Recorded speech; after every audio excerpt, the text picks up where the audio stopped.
essenciais. Tranca-rua, isolamento rígido, bloqueio total. São vários os nomes, mas o objetivo é o mesmo. É proibir as pessoas de saírem de casa. Ponto.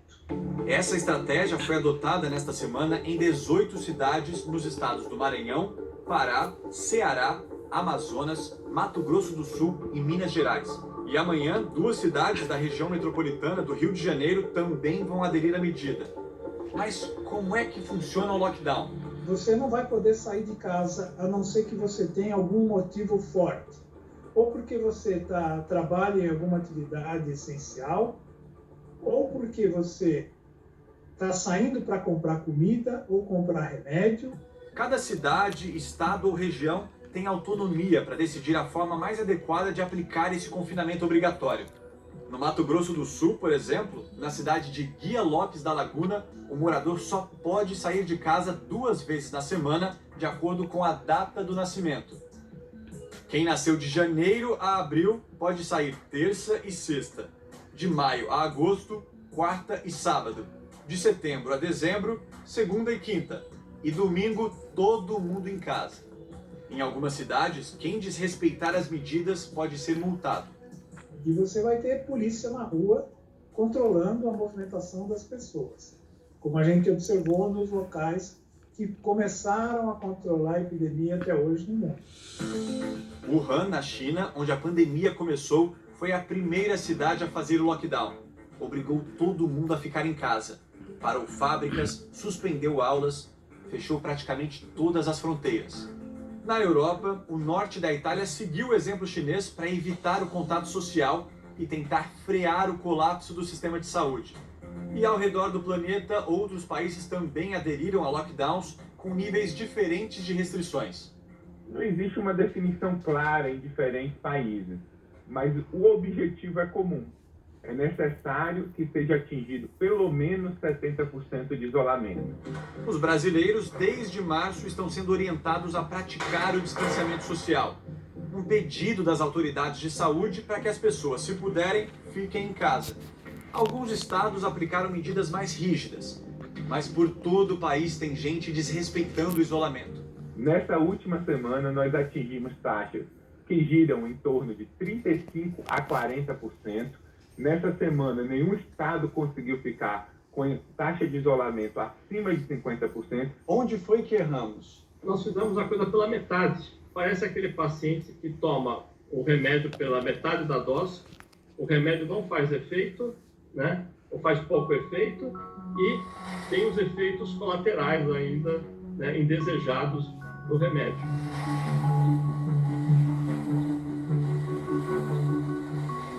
Eu tenho certeza que muitos de vocês, antes da pandemia, viram esse exemplo aqui. A melhor forma de evitar o avanço da doença é com isolamento social. São medidas pequenas, individuais, que fazem toda a diferença. Mas enquanto algumas pessoas se protegeram, foram conscientes, ficaram em casa, outras não estavam nem aí, continuaram na rua e a doença se espalhou. Hoje no Brasil, cada pessoa infectada transmite a doença, em média, para outras 2. Quanto mais gente circulando de um lado para o outro, mais a doença se espalha. E mais gente vai parar nos hospitais. Só que não tem lugar para todo mundo. Em muitas cidades, a situação chegou ao limite. Nesses casos, segundo especialistas, o lockdown é a única saída. O indicador mais importante é a disponibilidade de leitos de UTI. Eu diria que sempre que a proporção de leitos de UTI que já estão ocupadas ultrapassar os 80%, já é um sinal de que essa localidade precisa adotar medidas de lockdown verdadeiro. Amazonas, Pará, Ceará, Pernambuco, Rio de Janeiro, a capital do Maranhão, São Luís, e a região da Grande São Paulo já estão com praticamente todos os leitos de UTI ocupados. Se a gente não conseguir implementar as medidas de lockdown em São Paulo, daqui 30 dias nós vamos ter 40 mil mortos acumulados. Isso é absolutamente inadmissível. Nesta semana, o governador de São Paulo, João Dória, prorrogou a quarentena até o dia 31 de maio. A mesma decisão foi tomada pelo governador do Rio, Wilson Witzel. As pessoas vão morrer da Covid, porque não tem leito de UTI, e vão morrer das outras causas que precisariam de leitos de UTI também. No Norte e Nordeste, as cenas se repetem. O colapso no sistema hospitalar levou ao lockdown nas capitais São Luís e Belém e cidades próximas. Fortaleza também tornou o isolamento social obrigatório.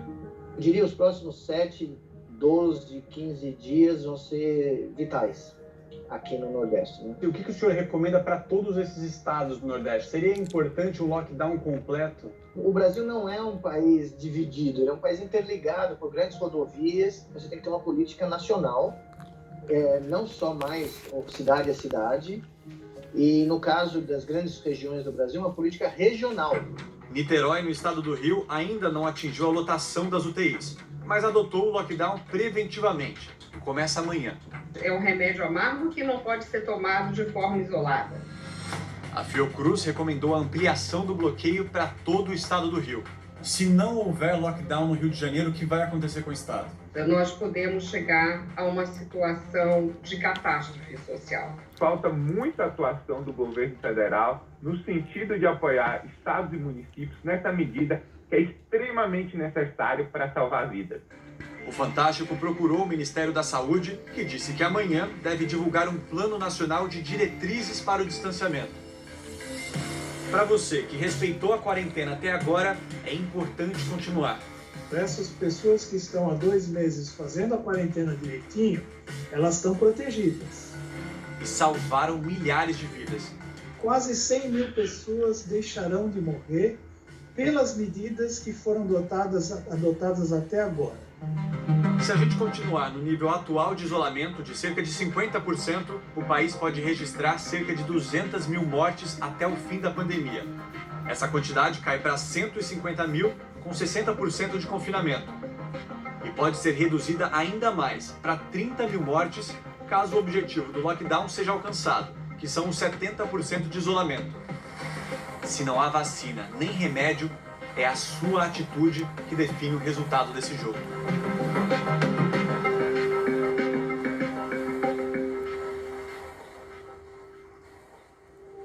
Enquanto os estados discutem medidas mais rígidas para conter o avanço da Covid-19... O vírus se espalha pelo ar e não tem hospital para todo mundo. Os remédios existem, mas também, cadê? Né, que o governo não está entregando os remédios nos hospitais. Para o novo coronavírus. Bastou